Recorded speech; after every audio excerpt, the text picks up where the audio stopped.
Les duels entre Barcelone et l'Atlético de Madrid sont généralement remplis de buts.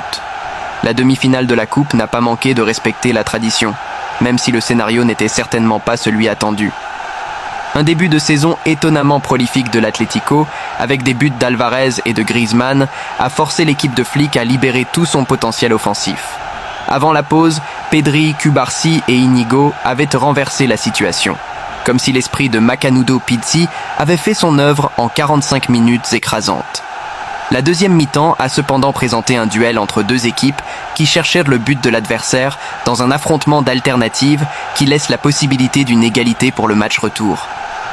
Lewandowski a ouvert le score pour le Barça, mais Marcos Llorente a réduit le déficit et dans le temps additionnel, comme en Liga, Sorloth a conclu le score. Le score était à égalité, 4-4, et le score s'est inversé.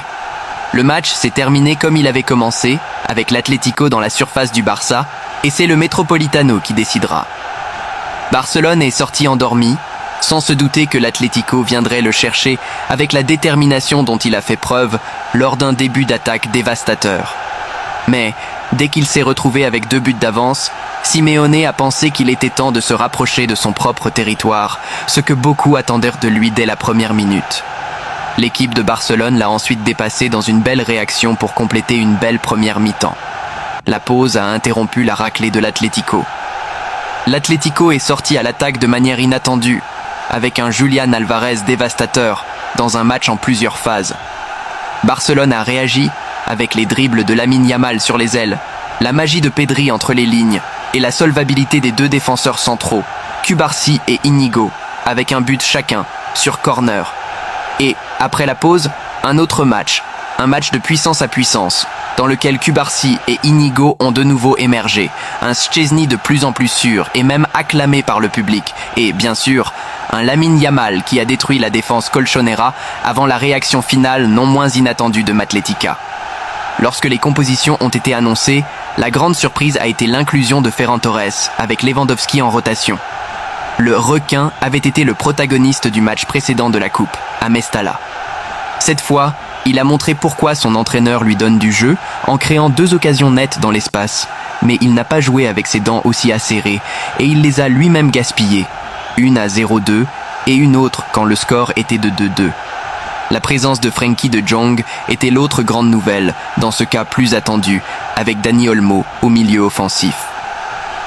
Un début de match aussi imprévu et dévastateur de l'Atlético a bouleversé le match dès la première minute. En 20 secondes, une transition vertigineuse de l'Atlético a obligé Szczesny à forcer un tir de Julián Alvarez en corner. Sur corner, Griezmann a combiné avec De Paul et le centre du Français venu de la droite a été repris de la tête par Lenglet pour Alvarez qui a terminé le ballon dans le but. Tout le match était en vue pour que Barcelone se réveille. Mais il bâillait encore quand Griezmann a mis plus d'énergie que lors de ses 2 années au Barça et a marqué le 0-2. Une très mauvaise passe de Koundé à De Jong qui l'attendait à ses pieds, De Paul l'intercepte et Julián réalise une contre-attaque rapide, aidant Griezmann pour que le Français puisse se mesurer à Tech et le battre. Le public de Montjuïc a eu du mal à reconnaître l'Atlético comme le rival qui, 2 mois plus tôt, avait été surclassé sur tous les plans, sauf les buts. Mais c'était 10 minutes. Tout comme ils étaient devenus une équipe vertigineuse en attaque, l'Atlético s'est refermé et, sans Oblak, a cessé d'être une forteresse défensive. Barcelone s'est réveillé. 10 minutes de retard, mais il a été activé.